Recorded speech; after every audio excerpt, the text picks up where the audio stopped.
ભગવાન બહુ પ્રસન્ન છે. એટલે ભગવાન પ્રહલાદજીને કહે કે તારે જે જોઈએ તે માગ. પ્રહલાદજી એમ કે મારે કંઈ ન જોઈએ. ભગવાન કે તું માગ. બંનેમાં ઝઘડો ચાલે. પેલા કે તું માગ, આ કે મારે કંઈ નથી લેવું. ભગવાન કે તું માગ જ માગ. અને ત્યારે પ્રહલાદજીએ કહ્યું પ્રભુ હું માગું તો મને એવી વરદાન એવું આપો કે મને ક્યારે જિંદગીમાં કોઈની પાસે કંઈ માગવાની ઈચ્છા ન થાય. મતલબ હું માગવા માગતો જ નથી. મારી અંદર ઈચ્છાનું અંકુર પ્રગટ ન થાય.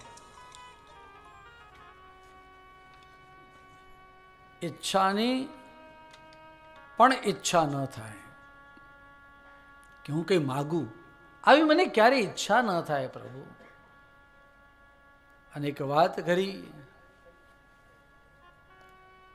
ભગવાને જ્યારે કે ત્યાં શું માગ્યું, કંઈક તો માગવું હતું. અને ત્યારે ભગવાને જ્યારે આમ કહ્યું, પ્રહલાદજી કહે કે માગે કોણ? જેને તમારી સાથે બિઝનેસ કરવો છે એ માગે. કોઈને પણ કોઈની પણ સાથે બિઝનેસ કરવો હોય તો શું કે ભાઈ હું તમને કંઈક આપું, તમે મને કંઈક આપો, એમ. બિઝનેસ તો એવું જ હોય ને. તમે માર્કેટમાં બજારમાં ક્યાંય જાઓ તો કંઈક આપો, એના બદલામાં તમે કંઈક ખરીદો છો. આ વિનિમય છે. પ્રહલાદજી કહે કે ભક્તિનો વિનિમય ન હોય. ભક્તિના બદલામાં કંઈ માગવાનું ન હોય. ભક્તિના બદલામાં કંઈ લેવાનું દેવાનું હોય નહીં. ભક્તિ તો કેવી હોય? તો એમ કહે કે યસ્ત આશિષ આશાસ્તે ન સભૃત્ય સવૈ વણિક. પ્રભુ પાસે કાંઈ નવ માગીએ, માગે પસ્તાવો થાય. ઉદાસી આવે શ્રીનાથને, વ્યાપાર સરીખું ગણા. પ્રભુ પાસે કાંઈ ન માગીએ, કાંઈ ન માગીએ. ભગવાન પાસે શું માગવાનું? કાંઈ નવ માગીએ. આજે ભક્તિ કરી, કાલે એના બદલામાં કંઈક માગી લીધું, રિશ્તા ખતમ. ફરી પાછી ભક્તિ કરો, ફરી પાછું કંઈક માગી લો. જાણે ભગવાન આપણો નોકર કે નોકરાણી હોય એમ.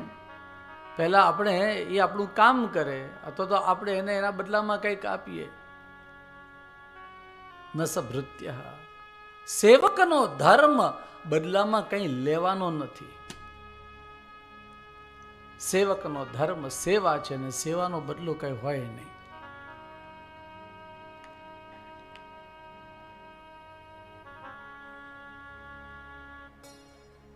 અચ્છા, આપણે શું માગી શકીએ? માગવાનું આપણને આવડે છે ખરું? માગવાની ખબર પડે આપણને કે આપણે શું માગવું એમ? હું તમને એક નાની વાત કરું. એટલા માટે પ્રહલાદજી કહે કે મારે કંઈ માગવું નથી. હું કંઈ માગવા ઈચ્છતો નથી. મને કંઈ ન જોઈએ. પ્રહલાદજી એમ કહે છે, મામ પ્રલોભયોત્પત્યા